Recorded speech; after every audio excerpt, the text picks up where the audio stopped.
Hello friends, welcome to Inside Psych Initiative. In today's video, we are going to discuss about parliamentary security breach. You all know that last year December 2023, there was a security breach. After the security breach, there were a lot of concerns over the existing security mechanism of the parliament. Then, government announced that parliament security is going to be taken by the Central Industrial Security Force, CISF. In this context, we are going to discuss about what kind of changes the security are going to be and the security mandate of the CSF, and of course we will discuss about various security agencies and what kind of qualitative and security improvements we can see in the parliament. So these are the aspects we are going to touch upon in this video. Of course, this video is going to be helpful in UPSC CSC 2024 and other competitive exams as well.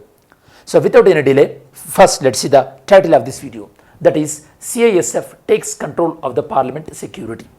Here CISF stands for, if you don't know, for example, in case, Central Industrial Security Force. Of course, the mandate of the CISF, that means what is their primary duty, that we will discuss later part of the video.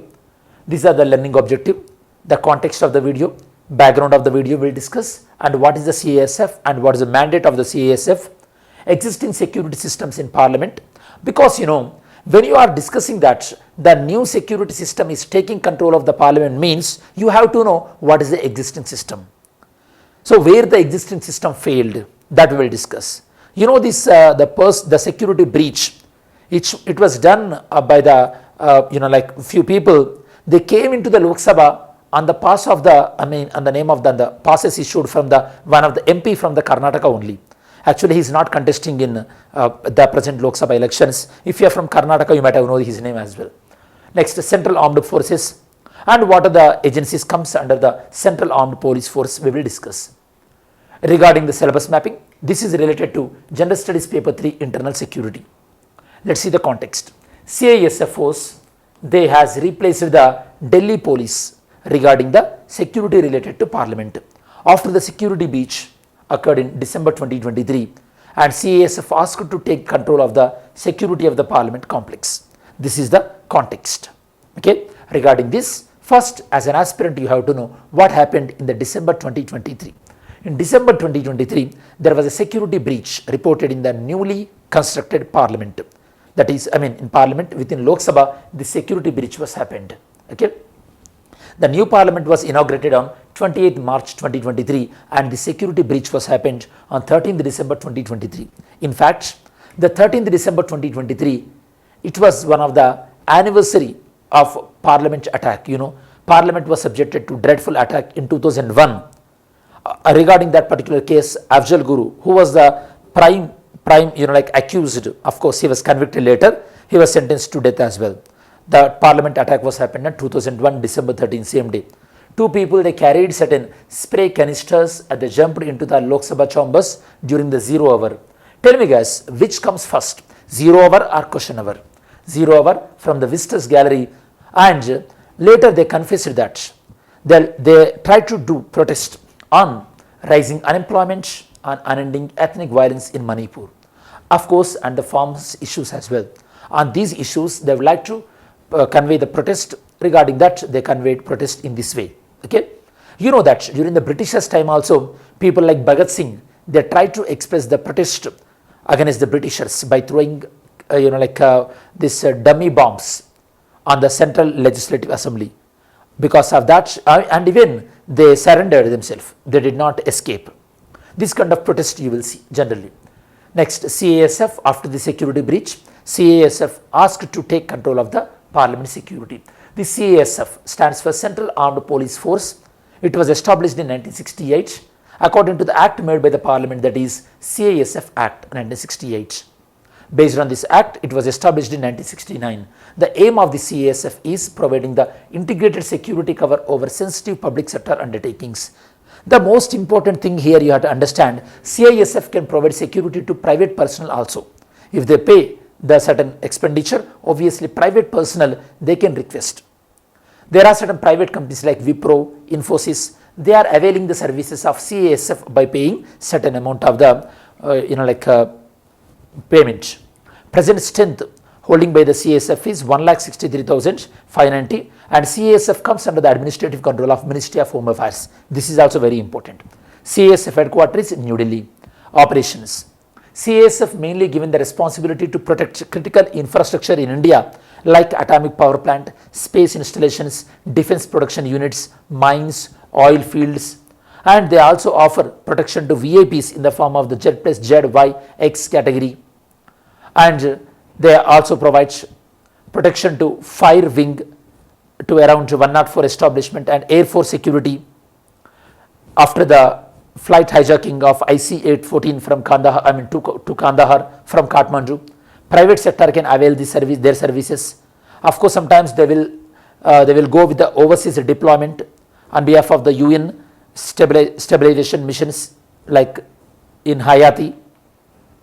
CASF is one of the Central Armed Police Force with the day-to-day maintenance of the airports, Delhi Metro and iconic monuments. And apart from that, now they given the responsibility of the parliamentary security as well. All the parliamentary security, it comes under the, with respect to Lok Sabha, it comes under the speaker, that means comes under the presiding officer. Regarding the CASF, it broadly comes under the control of the Central Armed Police Force. If you look at here, Central Armed Police Force refer all these 7 different types of the security agencies in India. Let's see briefly about all these 7 security agencies. Assam Rifles, they were in existence from 1835 and they are popularly known as Kachar Levy. They are mainly established to protect British tea estates and they played very important role in Sino-Indo War, India War 1962, that means India-China War, and the Operation Pavan 1987. Next, Border Security Force. Their main responsibility is safeguarding the border. They established in 1965 and the primary force is engaging regarding the safety of India's border, especially along the Pakistan as well as the Bangladesh. It is the world's largest border guarding force and BSF is generally considered as the first line of defense of Indian territories. Next, CRPF. Established in 27th July 1939, it became the Central Reserve Police Force on the enactment of the CRPF Act 1949. The main aim is to enable the government to maintain the rule of law, public order. Generally, the CRPF mainly deals with the internal security. If states are experiencing any internal disturbance or any law and order issue, then center can deploy the CRPF force into that particular state. We can call this is one of the unitary feature in the constitution, okay, in the working of the constitution, and they play a very important role in maintaining the integrity of the nation and promoting the social harmony and development by upholding the supremacy of the constitution. Broad duties performed with the CRPF like law and order, controlling the riots, counter militancy, dealing with left-wing extremism. Sometimes unfortunately they are losing their life also while they are doing combing operation regarding the left-wing extremism. Next, Indo-Tibetan Border Force. They were established in 1962 and they deployed mainly on the border guarding responsibilities from Karakoram Pass in Ladakh to Jesipla in Arunachal Pradesh. That means they mainly cover across the Indo-China border. Because after the India-China war, one of the main security lapse, that is, India was never ready for the mountain warfare that was exposed in the India-China war. To overcome that, we decided to establish a dedicated mountain force that is reflected in the form of the Indo-Tibetan Border Force. And of course, they also play a very important role in the natural disasters as well. And they carry out number of rescue and relief operations across the country, this Indo-Tibetan Border Force. Then NSG. It was raised in 1984 following the Operation Blue Star and unfortunate assassination of Indira Gandhi, especially to combat terrorist activities. One question to you. After the Mumbai terrorist attack in 2008, we created one more agency. What is the name of that agency? Next, SSB, Sashastra Seema Bal. It was raised in November 1962 and created in 1963. Objective, total security preparedness in the remote border areas for performing especially stay behind role. That means that they are not the front line like BSF, and they mainly perform their operations in the states of Uttarakhand, UP, Bihar, West Bengal, Sikkim, Assam and Arunachal Pradesh, like where they share border with other countries. Next, yesterday's video question. Under the constitution, a person shall be disqualified from being elected as a member of parliament according to constitution Constitution mentioned about office of prophet S, right? And regarding the election offences, they are not mentioned in the Constitution, they were mentioned in the Representation of People Act only. Third one, when someone is declared as undischarged insolvent, that is also the right. So only 2 statements are right. Next, today's question is, which of the following central armed police force is called as Crown Representative Police? Which one is? Main question. Discuss the role of paramilitary forces in ensuring the internal security of India. As we reach to the end of this video, we'll do some quick revision for you. Here we were discussing about, after the changing security conditions, so CISF, they took control of the parliamentary security over Delhi police. In this regard, we discussed about CISF, how they started their journey and their main duties. And apart from that, we also discussed about various security agencies under CAPF, okay, and their mandate as well. So this is the detailed analysis regarding the changing security relevant to Parliament.